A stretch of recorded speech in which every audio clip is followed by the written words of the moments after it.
Going into CES 2022, I was focused on Intel Arc AlChemist. Since the announcement of Arc and the generations that will make it up, Intel has committed to a release date in the first few months of 2022.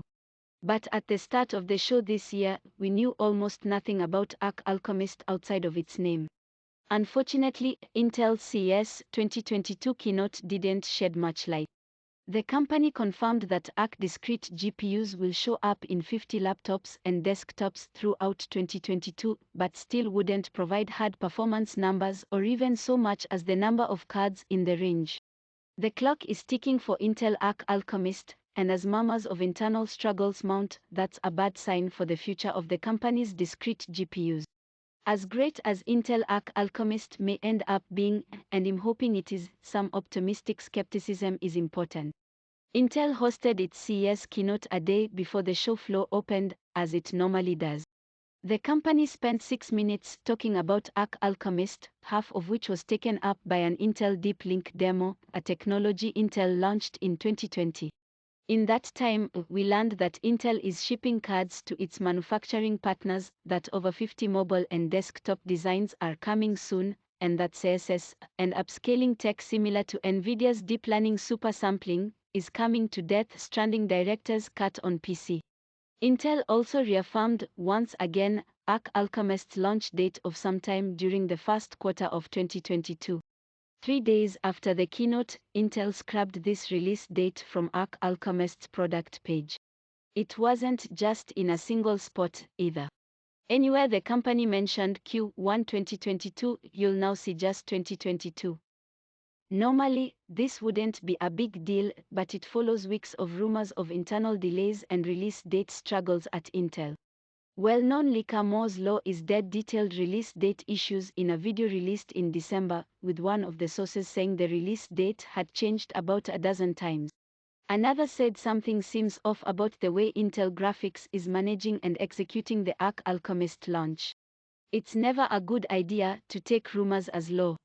But given how tight-lipped Intel has been about a product line that should be arriving in a few short weeks, I'm skeptical. Even if the cards launch in the first few months of the year, it's looking like the majority of the range will arrive later in the year. That's not inherently a bad thing. Delays, in most cases, are a good thing, allowing designers to spend more time to get a product right instead of just releasing it into the world with flaws. That doesn't seem like Intel's approach here, though. Given the reinforcement of the release date, it seems like Intel wants to have its cake and eat it, to meet the promised release date while delaying most of the range in the background. I'm speculating, but that's the impression I was left with after Intel's CES keynote. You can try to glean information from cryptic marketing and the telephone game of release date speculation, but you don't need to go that far. If Intel could show off Arc AlChemist at CES, it would have.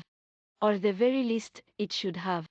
Intel dumped a load of Arc AlChemist information at Architecture Day in August 2021. We learned about CSS, the N6 manufacturing process, and the CHPG architecture powering the range. And since then, everything we've had has been piecemeal and drawn out to the point that even minor announcements, like a single game supporting CSS, seem important. Even without specs, Intel hasn't even so much as hinted at what Arc AlChemist is trying to accomplish. Where do the cards fit in the current GPU market? Can buyers expect flagship, mid-range, or low-end performance? How many cards are even in the range? I could spend a couple of hundred words just on rhetorical questions, and that's not good for a product that's due out at any moment. Intel isn't typically shy about sharing performance data. Even if Intel wasn't ready to share concrete numbers, I still expected info on relative performance, a vague graph showing the competitors to the flagship card, or a line graph showing how the performance scales across the range. These numbers generally don't mean anything, and they're always skewed to favor the brand presenting them. But they set expectations, and they show that a product is making progress toward a goal promised by the company. Intel Arc AlChemist aims to shake up the AMD-NVIDIA duality that has dominated PC graphics for more than 2 decades, but CES was a worrying sign for what's supposed to be a disruptive product. At this point, Intel isn't disrupting much. The company has thrown its hat in the ring, but that's it.